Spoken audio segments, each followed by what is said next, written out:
ട്വൽത്തിന് ശേഷം ചൂസ് ചെയ്യാൻ പറ്റുന്ന റെയർ ആയിട്ടുള്ള കോഴ്സസ് സജസ്റ്റ് ചെയ്യുമെന്ന് വെച്ചിട്ട് പല കുട്ടികളും എന്നെ കോൺടാക്ട് ചെയ്യാറുണ്ട്.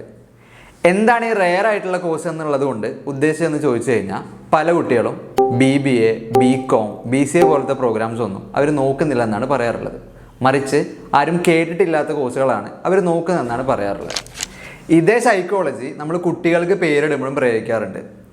ആരും കേട്ടിട്ടില്ലാത്ത വളരെ റെയർ ആയിട്ടുള്ള പേരുകളാണ് നമ്മളെല്ലാവരും തപ്പി നടക്കാറുള്ളത്. ഈ സൈക്കോളജി നമ്മൾ കോഴ്സ് തിരഞ്ഞെടുക്കുമ്പോൾ ഉപയോഗിക്കരുത്. അവിടെ ആ ലോജിക്ക് വർക്കൗട്ട് ആവില്ല. റെയർ ആയിട്ടുള്ള കോഴ്സുകൾ പഠിച്ചാൽ പെട്ടെന്ന് പണി കിട്ടുമെന്ന് വിചാരിക്കുന്നവർ ഒരുപാട് പേരാണ്. റെയർ ആയ കോഴ്സുകൾ പഠിച്ച് വേഗം പണി കിട്ടരുത്, അതൊന്ന് ശ്രദ്ധിച്ചോണം.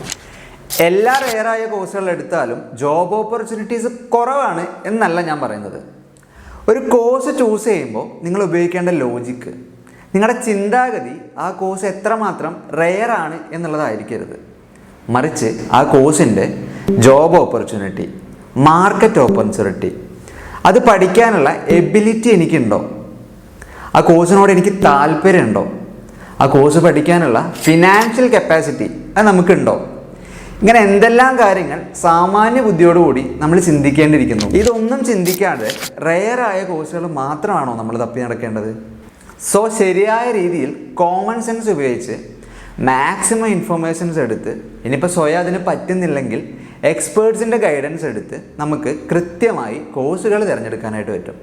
സോ നിങ്ങൾ അങ്ങനെ ഒരു എക്സ്പേർട്ടിനെയാണ് നോക്കുന്നതെന്നുണ്ടെങ്കിൽ അത് ഞാനാണ്.